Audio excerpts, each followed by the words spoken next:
Ladies and gentlemen, hey, hi, how you doing? Welcome back to the channel. Thank you so much for stopping by. The current long range meta here in Warzone actually has a bunch of different options that are phenomenal in terms of their general competitiveness. We got some great ultra long range options, some more aggressive low recoil long range options, and everything else in between. And today we're breaking down all the best weapons to use for your long range engagements, and of course the best setups for them. And we can't talk about the long range without including a couple of sniper choices, the first of which the most popular in the game, the Kar98K. It's got a 75 one-shot headshot range with this particular build on it. This build also has the best velocity possible for it, so you're gonna be able to one-shot knock in a lot of the fights you're going to get into, especially if you're playing more Resurgence than big map, right? So the main big three attachment setup here is our muzzle, which is the sonic suppressor for better range and velocity, our barrel, which is the 7.62 long barrel for better range and better velocity, and then high grain ammo for better range and better velocity. As I said, 75 one-shot headshot range,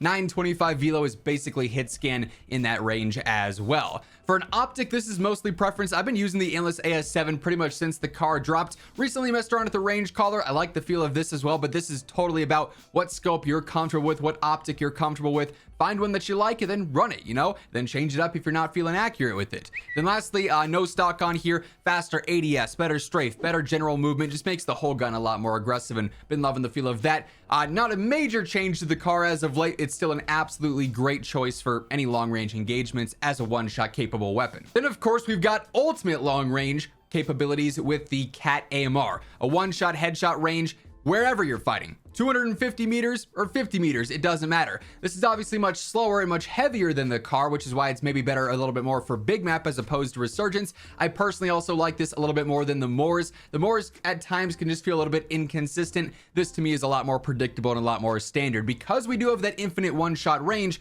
really all we care about is getting better velocity here. So Nightfall Suppressor will give us a 15% increase there. Zang 34 barrel gives us another 10%, and then high velocity gives us 20%. So we've got a 941 velo, which is going to be pretty solid again for a lot of the fights you realistically find yourself in. I like the base scope here, so instead I go for the tac pad stock. If we go through the advanced stats on this thing really quick, you can see it's going to help out that ADS speed. 756 is not fast. There's no other way around it. This is a slow sniper, and that's the price you pay if you want an infinite one shot. And then for screenshot purposes, just behind the face cam there, we've got the quick bolt, which allows me to get shots off faster back to back to back, which obviously is great for trying to get your cleanup or, you know, get that second shot if you don't one-shot knock. But yeah, between the car and the KATT, the sniper meta has some pretty solid choices. Of course, all the rage the past couple of days has been the DTIR 30-06, our new battle rifle. This thing is a beast in the long range. It was so good, in fact, it got nerfed after one day of being out, but even after the nerf, this thing is still frying. Incredibly low recoil, especially if you have the black cell blueprint that takes away the visual smoke, kind of a pay-to-win thing, or at least it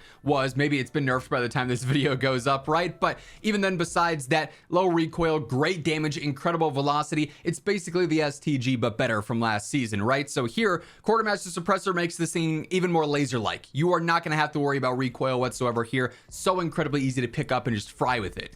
Extended 10 long barrel gives us better range, better velocity. Then you couple that with high grain and you get that 30 meter effective damage range, which is solid. 58 for the max range is great too. And then a 1242 velo. So this thing's gonna feel like hit scan and be so easy to stay on target. Whether you're fighting at 50, 60, 70, 80 meters, it's really not gonna matter. 40 round extended mag, very basic there. Then whatever scope you're comfortable with, if it's a 2x, if it's a glassless or a NIDAR, go for that. Pick your poison there. No real wrong answer. It's all a matter of preference at the end of the day, but this thing absolutely melts. And even though the STG might not be the top dog anymore, it's still one of the best dogs, right? It is still a low recoil laser beam, still sticking with that solid velo as well. So very similar to the DTIR in a lot of ways, just a slightly slower TTK than where that's currently at. But again, Quartermaster Suppressor here as well. We go for a long barrel combo with this for better range and better velocity. Now this thing is so easy, you could swap out paracord for something like high grain and get even crazier velo. 1340 is just unnecessary and an even better damage range. But if you want like just the best control and a little bit of movement as well, I like paracord on here. Slightly better strafe speed, better general movement for when you're running around with this out in your hands, and it just makes the weapon even more predictable, right?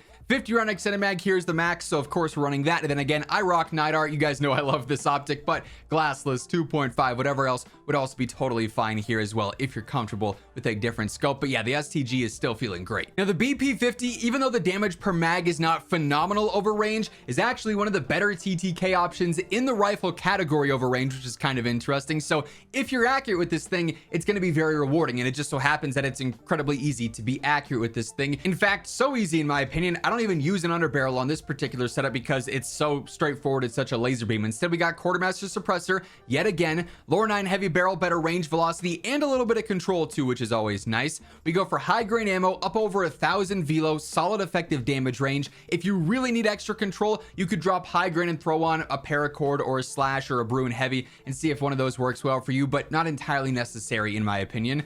45 round extended mag being the max here is what does limit that DPM with this fast fire rate, 857. You do kind of burn through ammo, but you're also going to have time to reload because the entire enemy team is going to be knocked by the time you're done. Then we got the Moat 40 stock. It'll protect your castle. It'll give you better control and some better movement too. So you're getting a lot of pros out of this for very minimal cons, all things considered. You guys know I love the BP50 and I'm glad it's still kicking here in season 6. By the way, as we are breaking down all the setups and weapons here today, if you enjoyed the video, if you found it helpful at all, be sure to drop a like. It's really appreciated and it does really help grow the channel. And if you're new to the channel, or maybe you have not subscribed yet, every single day I got you covered with news, updates, patch notes, meta breakdowns, everything going on between Warzone, MW3, and of course Black Ops 6 as well. So feel free to hit that subscribe button and turn on those post notifications to always stay up to date. Next up, another weapon that I've been loving lately is the BAL 27. Ever since they buffed the control on this and made it super easy to use, this has been a great choice. It's got a crazy good TTK, especially after the first 4 bullets where the fire rate speeds up a ton.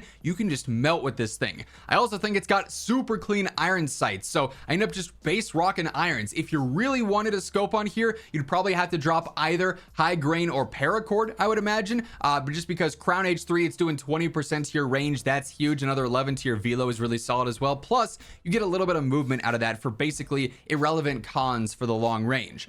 Quartermaster suppressor keeps the recoil super easy. Paracord underbarrel, better strafe, better horizontal control, of course. High grain ammo, way better range, way better velocity, so stacking that with the barrel really optimizes this for the long range in my opinion. Then you definitely want the 60 rounder on here because when that fire rate does increase, you start burning through ammo like crazy, so that's pretty clutch there. You can mess around though, like I said, if you want with an optic, but I find this thing to be incredibly easy and incredibly accurate even when you're fighting 50-60 meters out with an iron sight build. This thing is laser accurate and it melts. Always fun when I can talk about the MCW because despite the fact that this thing continues to get buffed season after season, update after update, it's never really been as good as it is right now. Season 6 buffed this thing even more, and it's already a low recoil, very accurate rifle. And of course, it's the ACR. We all want this thing to be usable and competitive in the long range, and it certainly is right now for sure. Like I said, find this thing to be super easy, so I actually go for sonic suppressor here. It will hurt your control a little bit, but 13% of the velo is pretty clutch. I don't use high grain on this particular build, so a 998 velocity is great, and you get good damage range out of that as well.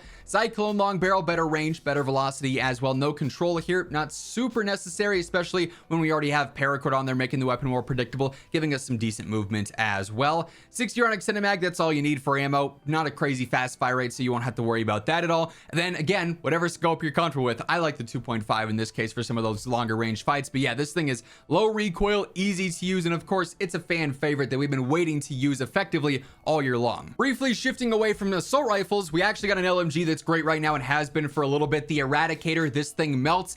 Kind of awkward to use because the fire rate does change up in basically the inverse of the BAL. This thing starts off fast and then goes slower, so if you miss more shots when it's slower, its TTK drops off pretty quick, but I find it to be pretty easy to use. This build especially helps out with the control and allows you to stay accurate over a lot of distances in my opinion. Quartermaster suppressor, obviously a huge part of that accuracy boost. Paracord underbarrel doing more of the same.